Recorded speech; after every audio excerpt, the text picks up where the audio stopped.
On this episode, we travel to New Zealand. We look at earthquake reconstruction plans for Christchurch. Then we talk with a bicycling advocate who would like more to be done. Finally, we find out why roundabouts are difficult for some pedestrians to cross. Stay tuned.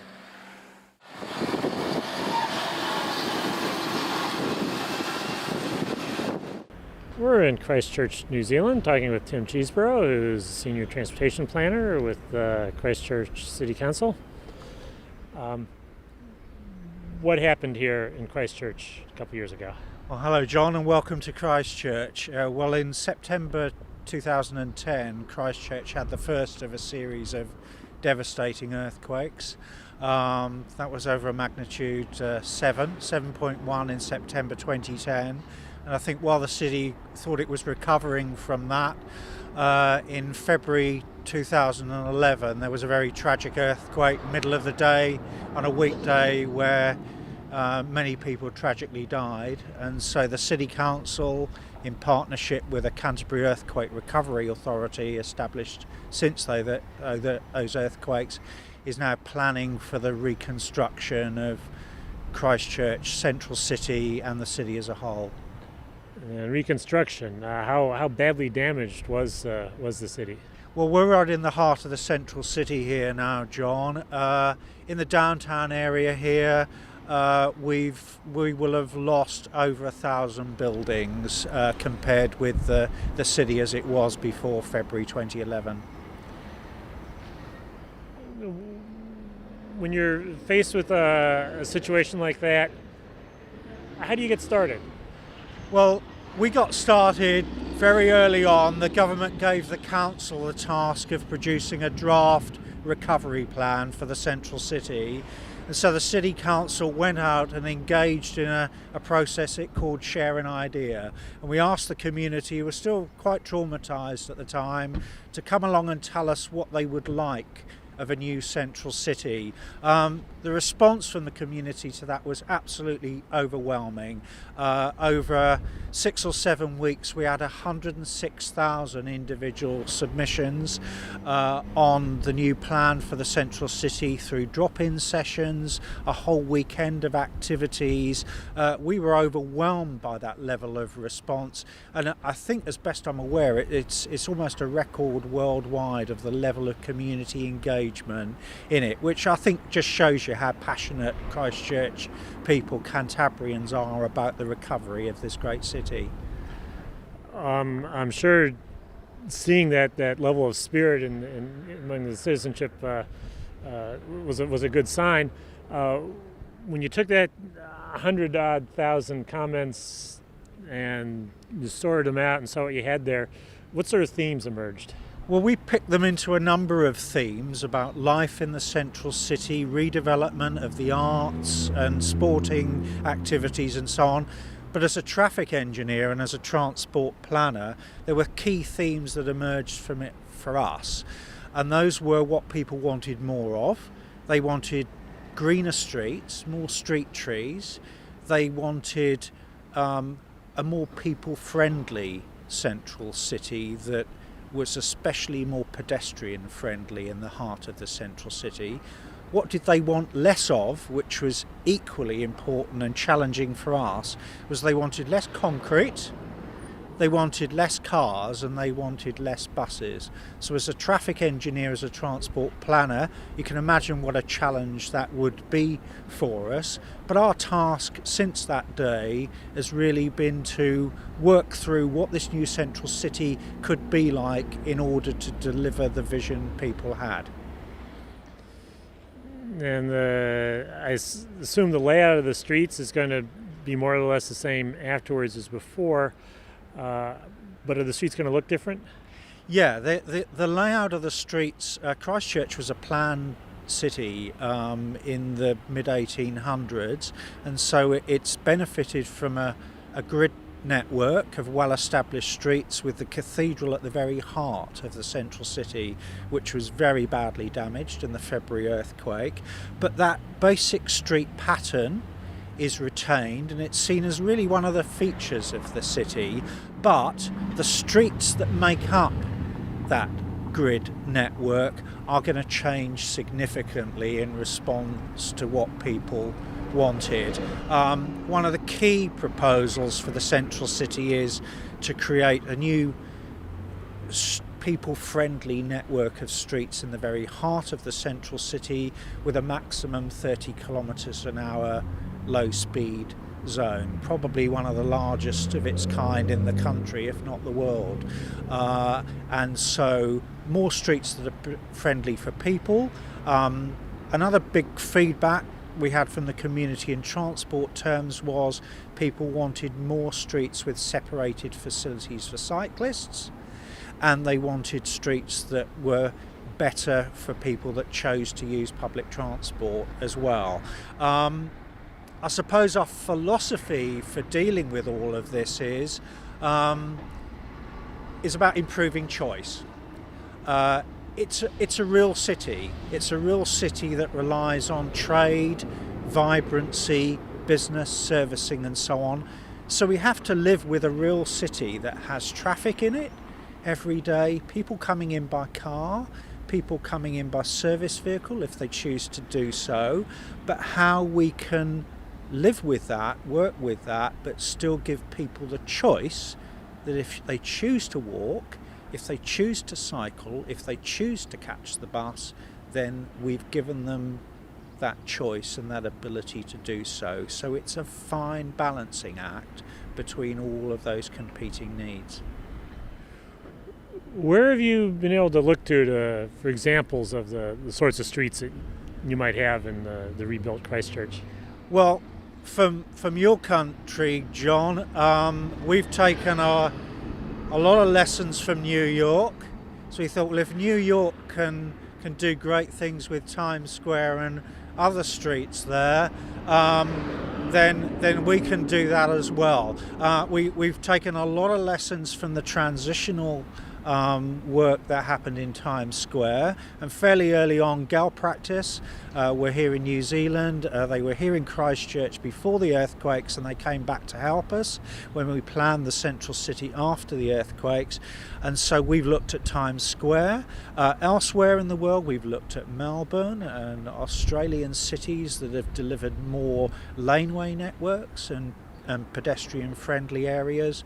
We've taken inspiration from Europe and the United Kingdom, for instance, with shared space streets there, and this whole principle of drivers being able to access a central city, but doing so as a privilege in areas that are more people-friendly and more about placemaking, but actually respecting the space that they're in. So we're hoping that these will be self-explaining low-speed streets, not heavily dependent on lots of ugly traffic signage to make it work, but actually the design of the very streets themselves that creates that sense of sharing.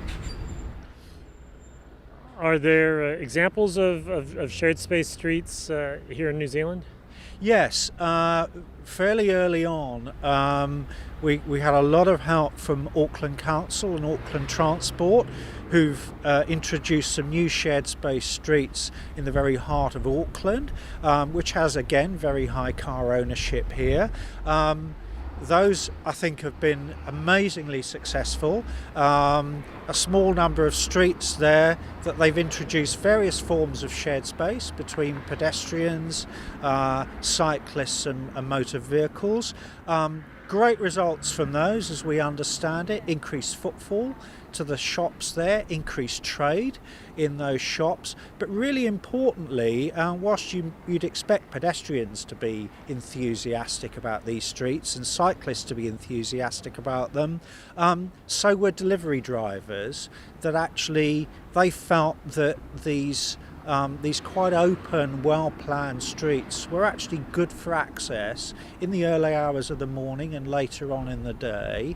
And so their advice to us was to use that Times Square example of use more movable street furniture, which we have a lot of transitional work here in central Christchurch at the moment, but to actually maximise the potential of some of that movable street furniture and street space, to actually maximise that rather than looking all the time to create physical physical fixed works within the street. So we took a lot of heart from the work in Auckland. They've done a lot of monitoring of those streets. They've been very generous with their advice and support of us here in Christchurch, and so we're looking to learn from some of their examples there, and that's what we're planning to roll out as part of this low speed zone for the central city. Not every street will be shared space in the true sense of the word, but certain streets in the very heart of the central city, we think that will be great for re-establishing the vitality of the downtown here. And transportation is sort of the flip side of land use planning. What are you looking at in terms of land uses in the city? Well, I suppose from the outset, the transport plan for the central city has very much been guided about what activities and what the new central city should be like. So the City Council in partnership with Canterbury Earthquake Recovery Authority is looking to achieve a significant increase in the number of people living in the downtown area here. Before the earthquakes it was less than 10,000 people. We're looking for more than doubling the number of people who might live here into the future. And so the transport planning for the new central city is very much dictated by what types of activity ought to be here and the land uses, and a transport plan that helps deliver that rather than the other way around. So this is a transport plan that delivers the objectives for the central city rather than us asking our land use planning colleagues to respond to our transport plan, if that makes sense. So we've tipped that on its head and dealt with it the other way around. So who all is involved in making this all happen? And well, the people. We have a plan for the transport plan for the central city, published by CERA, and that's now a gazetted transport recovery plan, which sits within a wider recovery plan for the central city. But the city council, who I work for, they have their responsibilities for consulting the people of Christchurch over how all of these transport and traffic changes will be implemented. So we've recently concluded about 8 weeks of public consultation over some of the first transport schemes that will begin to transform the road network here in the central city. A huge level of feedback on that, really helpful feedback about the fine graining of those changes, how we deliver better facilities for people with mobility impairments, for instance, how we deliver better facilities for cyclists, people that want to use the bus, but as well as maintaining ready access into the heart of the central city for motorists and people who need to get into a real place of trade every day and actually help us deliver the new central city. So it's very much about us working for the people of the city to rebuild the city they want and how we're going to do that. What's the time frame for all this, and how do you see things developing over time as you rebuild? Well, the government have proposed a number of major civic, or what are known as anchor projects here, which will help revitalise the very heart of the central city. They're accompanied by a large level of private sector interest in re-establishing here in central Christchurch. There's this huge level of development and business interest in this new central city, which we're seeking to be a very sustainable new style of central city. So in transport terms, there's a first phase of projects that we have planned at the moment. They're primarily centred on supporting the earliest anchor projects, civic developments happening in the central city, supporting those in transport terms, which includes a new bus interchange right in the heart of the city. So we have a first phase of transport projects around delivering that. Then we will have subsequent phases of project which gradually reach out across the central city and generally over a period of years gradually enhance the streetscape overall.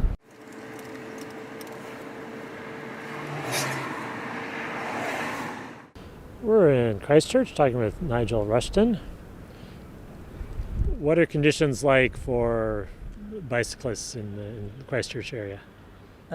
Currently, they're not very good. Following the earthquakes in 2010 and 2011, a lot of the city centre has been destroyed and many of the buildings have been demolished. And for a long time, many of the streets were closed because of dangerous buildings, which we've been removing in the last 3 or 4 years. So it's been quite difficult to get around. And as the streets are slowly being reopened and things are starting to get a bit back to normal, what do bicyclists need to see to make it better for them to get around other than a reopened street? Just being treated better than what we have been. We tend to be being used as speed bumps for cars to slow them down to go through the where they're rebuilding the infrastructure. So it's not a very pleasant environment. We tend not to be taking much notice of. And I've noticed a few bicycle lanes in the area. How well do the existing bike lanes work in terms of a network to get around? Well, we're in the middle of rebuilding the city. What we've got now is not really relevant to what we are going to get in future. So it's a bit difficult to talk about now and the past because it's not going to be the same. We've got this wonderful opportunity to rebuild our city that's built for people, and the public want it, but I'm not sure we're going to get it. There's a disconnect between the leaders and the public, and it's difficult to know which way it's going to fall. There's still too much emphasis on the motor car in Christchurch. And are there examples elsewhere in the world where you might look to see what might be done? Yeah, well, the Dutch have done a very good job of providing for active transport, walking and cycling infrastructure. So they're now the world leaders. They're the best. They've got the highest mode share in walking and cycling with the lowest accident record. So it's the safest and the best. So what we should be doing is copying the Dutch. But I feel that our planners, that they understand, but I feel they're copying things that are second and third rate. And so therefore I feel we risk not getting the best. And so it's going to be better, but it's not going to be the best, in my opinion, if we don't change direction a little bit. When you talk about, the Dutch are the best, they've got the statistics to back it up. Are there a lot of people that feel, well, that's way over in Europe, that's not relevant for here? Is that a problem? Yeah, there is that element, of course. You get it everywhere. But it's up to us to convince them that this is the right way. But Christchurch was, prior in the 60s, 50s and 60s, Christchurch was called the Amsterdam of the South Pacific because of all the people who rode the bikes and walked. But gradually over the years, in the last 30, 40 years, the motor cars come to dominate the environment, and so everything else has taken second class. How do you get started with a problem like that, where where you have the sort of the motorized culture is taken root, and you've in a sense abandoned part of your history. Yeah, right. Well, we had a survey. The city council made this really good survey, share an idea, where everybody was asked what did they think and what did they want. And the clear message was, we want a city built for people, a compact city, a city that's more people friendly. And so, but it's kind of central government came along and said, and the property developers, and their agents came along and said, no, they're saying things like, this was a city for cars, and it is a city for cars, and it will be in the future. But those facts don't stand up to scrutiny. It was a city built on walking and cycling, and the cars came later. And that's a livable city. That's what all the cities that people want to live in is cities where they can walk and cycle and do things without worrying about being run over by a motor car. And so, yeah. So if you could sort of work on the direction the rebuilt city is going to take, what would be the handful of things you'd like to see included in their plans that may or may not be happening now? There's a strong move to do shared space. This is another Dutch experiment that didn't work, and they're gradually moving away from it now. Shared space is where everybody's pushed together to sort themselves out, but they've discovered it hasn't worked, and it ends up the motor car becomes the dominant one, and so everybody else is pushed to the sides. It doesn't work, and the accident records also show that it doesn't work. But that's looking like what we might be being given, and I'm trying to persuade them that that's not. If we want to be the best, we've got to do the best, and producing something that isn't the best isn't going to deliver what we want. Apart from the downtown reconstruction, what other plans are there out there for cycleways and other improvements? Well, one really good thing they've done is to do a 13 cycleway project. It's costing approximately $70 million that's going to be rolled out through the city in the next 5 years. It's a number of 13 arterial roads that stretch out from the square and go out to all the corners of the city. And they're going to be separated, which is built on the Dutch lines. And so separated from cars and separated from pedestrians. And so I see that's a very good skeleton for that's the start. And so, after that it needs to all the in-between bits. There needs to be a in-between network developed that connects all the arterial roads together, and so provides a tight grid. That's the way the Dutch have done it. And so the basic aim is, if we build it for children of 7 or 8 to travel safely and independent of the parents, then it's safe for everybody. And so that's what we should be aiming for.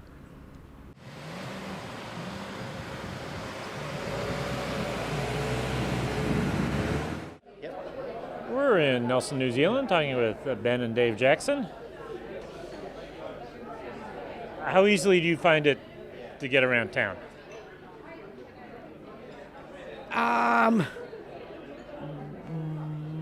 Roundabouts are too hard. Roundabouts are too hard. I don't know what you call them in America. Same thing, roundabouts. Yep. And then you've got the other things. What do you find okay? The pedestrian crossing. Pedestrian crossing's okay. Yeah. What else? What else? What about those courtesy crossings? Oh, yeah, they are all right. Yep. And Yep. the traffic lights? The traffic lights are all good. Yeah. But what's the problem with the roundabout? It's way too hard. Yeah, you just can't get across them, John, without any help. So it's a bit like a fence. So Ben's a young man. He's left school and he's trying to make a life, and he's independent, gets around to his different things. But one side of the town he can negotiate is fine, but the other side where he encounters this roundabout, there might as well be a wall there, you know. So so there's probably a bunch of people like Ben, not just with disabilities, but elderly or with prams or whatever. They're just not. I don't think they've got a place in the urban context. Yeah. Where do you try to go to where you encounter the roundabouts that make it tough to cross? Where is... What's that? Where are you going when you're trying to walk around? Where I'm going? Well, I try to get to ID Services. So IDEA Services is a disability service that run programs during the day.